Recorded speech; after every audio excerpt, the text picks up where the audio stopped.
Ho portato a casa da Essenspiel 2024 una selezione di 4 giochi della serie Funbricks, una serie di giochi semplici, veloci e divertenti dell'editore giapponese Itten Games. Sono tutti giochi in questo formato molto particolare. Vi presento brevemente i 4 giochi che ho con me e scoprirete che sono molto diversi rispetto a quello a cui siamo abituati a giocare.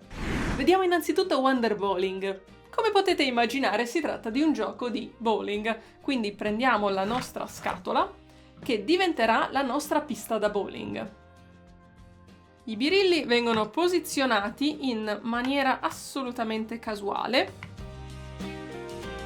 e ad ogni giocatore vengono assegnati alcuni di questi segnalini con un numero. Questi segnalini sono gli obiettivi che ogni giocatore ha. Il giocatore dovrà cercare di far rimanere in piedi esattamente il numero di birilli indicato da questi segnalini. Per farlo potrà lanciare questa palla, ovvero usare questo bastoncino per colpire la pista da bowling. Si può decidere se usare la palla più grande o la palla più piccola e si può colpire la scatola in qualsiasi punto, cercando appunto di far cadere il numero giusto di birilli. Proviamo un po'.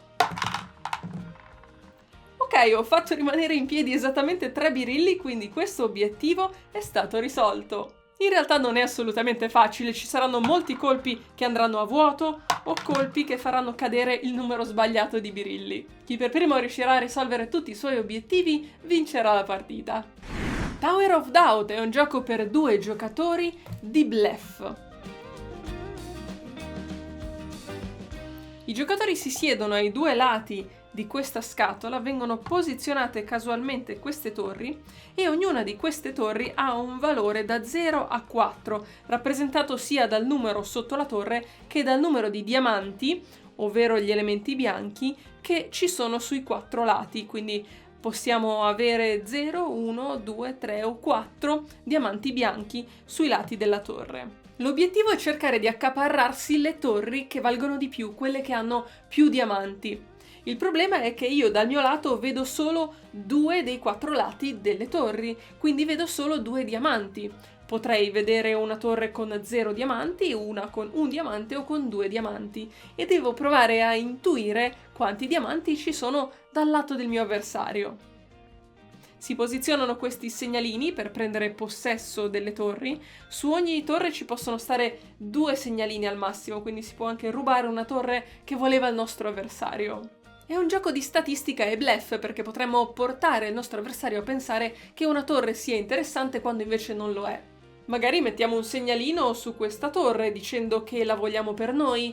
Il nostro avversario potrebbe pensare che dal nostro lato vediamo 2 diamanti, quindi che questa potrebbe essere una torre interessante. Invece magari era un bluff e da questo lato non c'è nessun diamante. Quando entrambi i giocatori hanno il controllo di 2 torri, termina il round e si calcolano i punti, ovvero i diamanti. Chi ha più diamanti sulle proprie torri vince il round. Attenzione però, perché se un giocatore controlla entrambe le torri da 2 diamanti, vince il round, indipendentemente dal numero di diamanti dell'altro giocatore. Si giocano round successivi e chi vince per primo 3 round vince la partita.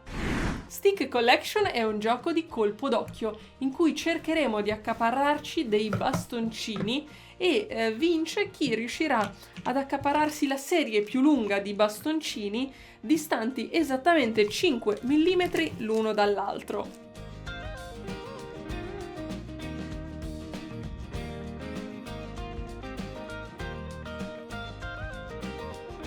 Tutti tengono in mano i propri bastoncini, si tengono in questo modo con il pugno chiuso e si cercherà di aggiungere bastoncini alla propria mano, come vi dicevo, a 5 mm di distanza. Ad ogni turno viene pescato un bastoncino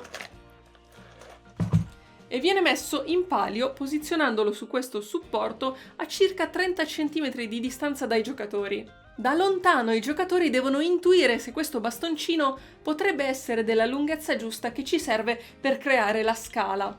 A questo punto parte un'asta, i giocatori scommettono delle monete e chi avrà giocato più monete vincerà l'asta e si accaparrerà il bastoncino. Se hai vinto l'asta, quindi prendi il bastoncino e lo metti accanto ai tuoi.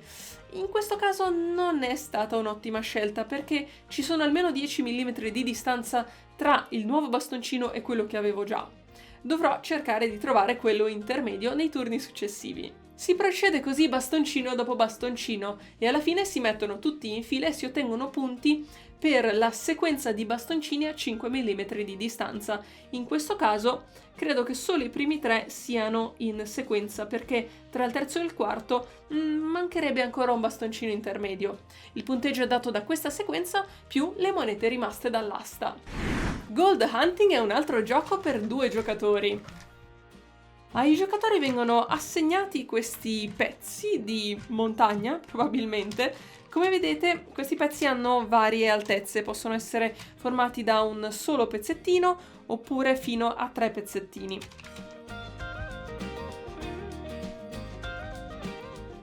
I 2 giocatori creano segretamente dietro degli schermi le loro montagne, mettendo uno sopra l'altro tutti i vari pezzettini d'oro. L'altro giocatore dovrà scavare l'oro dalle nostre montagne.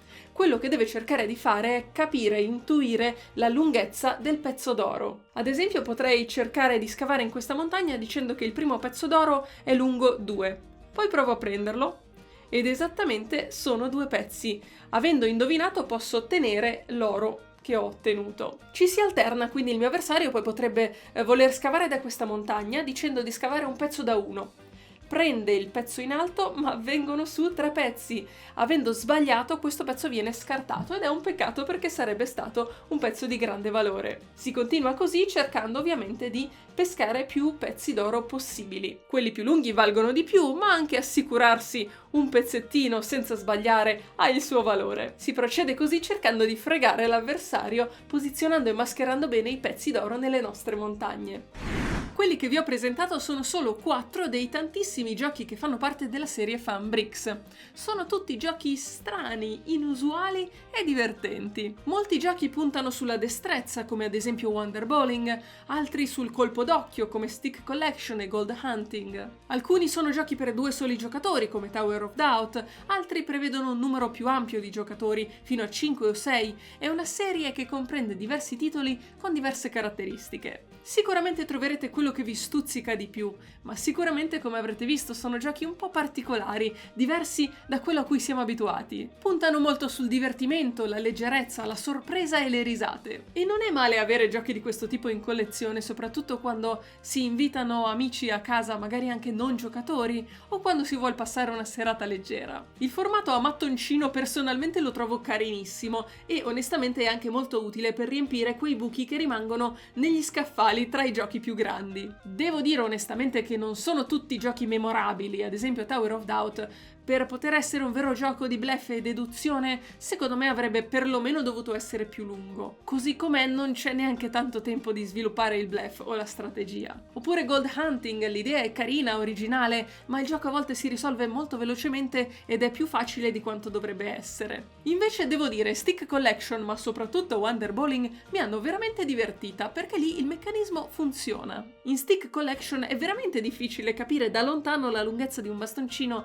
che è lungo magari solo 5 mm in più o in meno rispetto a un altro. Quindi si generano errori, ci si rimane male, si sprecano soldi, o al contrario c'è un grande entusiasmo quando si becca il bastoncino giusto. E anche Wonder Bowling può sembrare una sciocchezza, in realtà è difficile, non cade mai il numero giusto di birilli, e allora si prova a colpirli in tutti i modi, da tutte le parti, con più o meno forza. E quando si riesce finalmente a risolvere un obiettivo, ci si sente veramente dei fenomeni.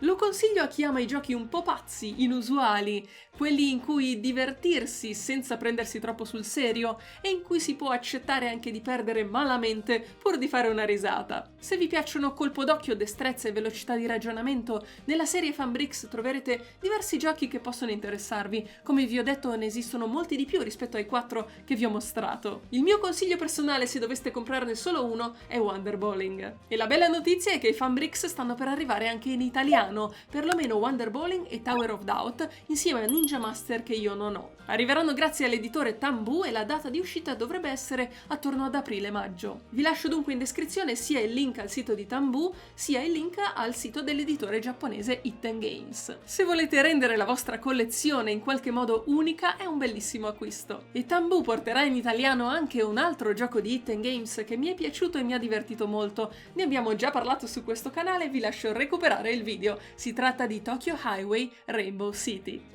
Alla prossima e buon gioco!